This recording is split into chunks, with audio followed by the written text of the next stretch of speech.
महिलांनो, देवघरामध्ये या जर काही वस्तू आपण ठेवल्या तर आपल्या घरामधला कलह वाढतो, भांडणं वाढतात, नवरा बायकोमधले गैरसमज वाढतात. तर श्री स्वामी समर्थ तुमच्या सगळ्यांचं मी आपल्या चॅनलमध्ये खूप खूप स्वागत करते. सगळे अगदी आनंदी असाल अशी मी अपेक्षा करते आणि आजचा पण दिवस तुमचा छान आनंदाचा जाऊ दे ही मी आपल्या स्वामींच्या चरणी प्रार्थना करते. घरातील देवघर हा आपल्या घरातला सगळ्यात महत्त्वपूर्ण भाग मानला जातो. तर देवघरामध्ये काय ठेवावे आणि काय ठेवू नये हे पण तितकंच महत्त्वाचं आहे. कारण देवघर हे देवांसाठी असतं आणि आपण बघितलं असेल किंवा तुमच्या स्वतःच्या सुद्धा देवघरामध्ये तुम्ही बऱ्याचशा काही अशा गोष्टी ठेवत असाल ज्या तिथे नसायला पाहिजे आणि मग त्या गोष्टीचे वाईट परिणाम आपल्याला आपल्या आयुष्यामध्ये भोगावे लागतात.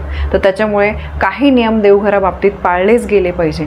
देवघर तुमचं अगदी छोटंसं असेल, मोठं पूर्ण देवघर तुमचं सेपरेट रूम असेल तरीसुद्धा या नियमांचं पालन तुम्हाला करायलाच पाहिजे. जर तुम्ही चुकीची वस्तू देवघरामध्ये ठेवली तर त्यामुळे घरामध्ये कलह होतात, घरामध्ये शांततेचं वातावरण जे आहे ते राहत नाही आणि मग तुम्हाला माहिती की ज्या घरामध्ये कटकटी भांडणं हे नेहमीच चाललेले असतात तर त्या घराचे कोणाचीही त्या घरातील प्रगती होत नाही, मानसिक तणाव निर्माण होऊन आर्थिक प्रगती थांबते. तर त्याच्यामुळे देवघराबाबतीत काही तुम्ही नियम पाळा.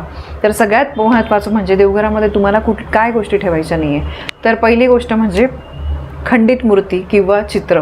बघा, जर तुम्ही देवघरामध्ये खंडित मूर्ती म्हणजे जिला काहीतरी चीर पडलेलं आहे, छिद्र आहे, त्याच्यानंतर त्या मूर्तीचं काहीतरी तुटले वगैरे आहे असं जर असेल तर ती मूर्ती देवघरामध्ये ठेवलेली चालत नाही, त्या मूर्तीची देवपूजा केलेली चालत नाही.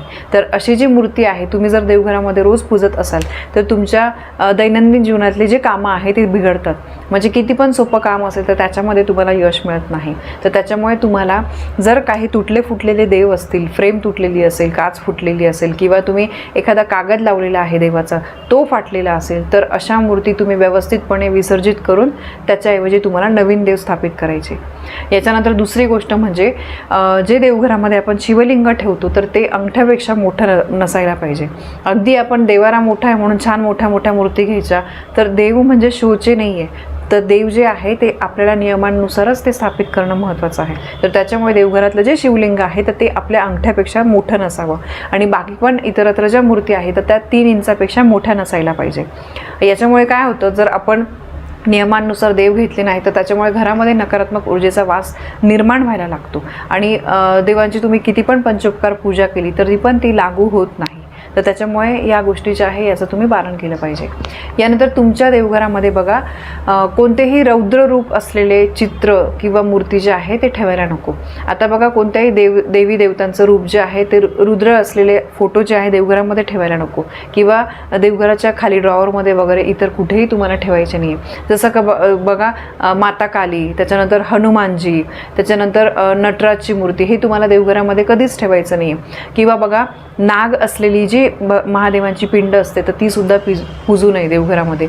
जी नाग असलेली पिंड आहे तर ती मंदिरामध्ये असते. आपल्या देवघरामध्ये आपण कधी पण नाग असलेली पिंड कधी पण पूजायची नाही. तसं असेल तर तुम्ही आजच ती बदला. किंवा बघा तुमच्या देवघरामध्ये काही देवींचा असा फोटो असतो की त्या राक्षसाला मारता आहे वगैरे, असं काहीतरी रक्त सांडलेलं आहे वगैरे. तर अशा रौद्र रूप असलेले फोटो मूर्ती जे आहे ते तुम्हाला देवघरामध्ये कधी पण पूजायचे नाही आहे. त्याच्यानंतर पुढची गोष्ट म्हणजे देवघरामध्ये तुम्हाला एकापेक्षा जास्त शंख जे आहे ते ठेवायचे नाही आहे. जास्त शंख जर तुमच्या देवघरामध्ये असतील तर तुम्ही केलेली देवपूजा जी आहे ती फलास जात नाही. तर त्याच्यामुळे देवघरामध्ये तुम्हाला एकच शंख ठेवायचा आहे. जास्त असतील तर ते तुम्ही नदीमध्ये प्रवाहित करू शकता. त्याच्यानंतर आपण जे देवांचे पुस्तकं वगैरे ठेवतो, ग्रंथ ठेवतो तर ते फाटले वगैरे जे असतील, खूप जुने असतील तर ते भलेही तुम्ही कुठेतरी दान करून किंवा ते विसर्जित करून तुम्ही नवीन पुस्तक ठेवा, पण फाटलेले धार्मिक ग्रंथ जे आहे ते कधी पण ठेवायचे नसतात. यानंतर बघा, आपण बघितलं असेल बऱ्याचशा ठिकाणी देवांना रोज फुलं आपण वाहत असतो तर ते जे दुसऱ्या दिवशी ते फुलं वाळतात तर त्याला आपण निर्माल्य म्हणतो. निर्माल्यामध्ये बघा शिळे फुलं, त्याच्यानंतर हार, त्याच्यानंतर पूजेचं इतर साहित्य, काडीपेटीच्या काड्या वगैरे, अगरबत्तीच्या काड्या याला आपण निर्माल्य म्हणत असतो. जे दुसऱ्या दिवशी वापरले गेलेलं असल्यामुळे ते जुनं झालेलं असतं. तर हे तुम्ही तिथेच देवघरामध्ये पिशवी वगैरे मध्ये टाकून तिथेच टांगून ठेवू नका. ते तुम्हाला विसर्जित केलं गेलं पाहिजे. कारण तेच जर तुम्ही देवाऱ्याजवळ तसंच ठेवत असेल तर त्याच्यामुळे नकारात्मक ऊर्जा वाढते. देवांचं जे देवपण आहे तर ते राहत नाही. तर त्याच्यामुळे निर्माल्य जे आहे ते तुम्ही वेळोवेळी त्याचं विल्हेवाट लावत जा. ते तुम्हाला देवघराच्या जवळपास ठेवायचं नाही आहे. यानंतर पितरांचे फोटो. जर तुम्ही तुमच्या देवघरात आपलं बघा पित्र असतात तर त्यांचे कोणी टाक बनवतं. म्हणजे आपल्या जे वडिलोपार्जित लोक असतात ते आज आपल्यामध्ये नाही आहे तर त्यांचे आपण टाक बनवतो. तर पितरांचे किंवा फोटो असतात तर पितरांचे फोटो किंवा टाक जे आहे तर ते तुम्हाला देवघरामध्ये पूजायचे नाही आहे. मी बघा देवाराचं पण एक व्हिडिओ तुमच्यासोबत शेअर केलेला आहे की कुठल्या पायरीवर कुठले देव असावे. जर तुम्ही पितरांचे फोटो देवांच्या शेजारी ठेवून ते पूजत असाल तर देवी देवता नाराज होतात. आपल्याला माहिती की आपले पूर्वज पण आपल्याला देवांसारखे आहेत, पण ते देवान एवढे मोठे नाही आहे. तर त्याच्यामुळे आपल्याला त्यांच्यासोबत त्यांची पूजा करायची नाही, देवांसोबत पितरांची पूजा करायची नाही आहे. याच्यामुळे घरामध्ये मोठ्यात मोठे कलह सुरू होतात. त्यामुळे लक्षात ठेवा, पितरांचे टाक हे तुम्हाला देवघरामध्ये सगळ्यात खालच्या पायरीवर ठेवायचे आहे आणि पितरांचे फोटो देवांच्या आजूबाजूला कुठेही तुम्हाला लावायचे नाही. ते भलेही तुम्ही दुसऱ्या दिशेला अशा ठिकाणी लावा, दक्षिणेला त्यांचं तोंड येईल अशा ठिकाणी तुम्हाला पितरांचे फोटो लावायचे. यानंतर काडेपेटी. देवघर म्हटलं म्हणजे आपण दिवा लावतो, धूप लावतो, अगरबत्ती लावतो, तर त्याच्यासाठी आपल्याला काडेपेटी लागते. मग आपण उठून दरवेळेस काडेपेटी दुसरीकडून घेत नाही, तर त्याच्यामुळे आपण जवळच तिथे ठेवत असतो.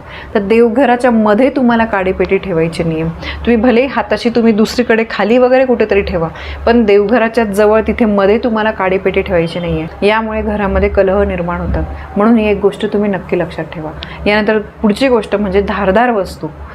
तर देवघरामध्ये धारदार वस्तू ठेवू नये. जसं की बघा सुरी, कात्री, सुई या ज्या गोष्टी आहे, आपण बघा फुलांची माळ वगैरे करत असू तर त्याच्यामुळे आपणच तिथे सुई ठेवत असू, कात्री ठेवत असू.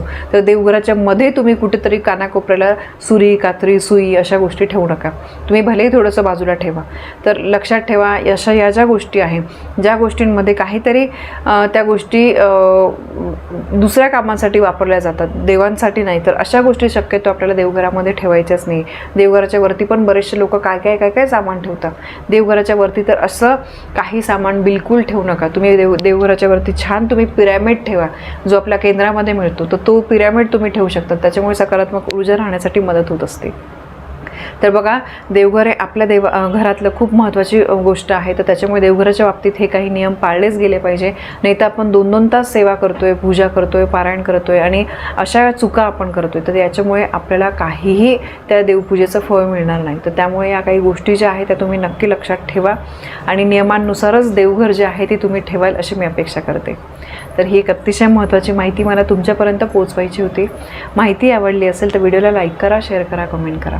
पुन्हा भेटूया अशा एका नवीन माहितीसोबत. तोपर्यंत श्री स्वामी समर्थ.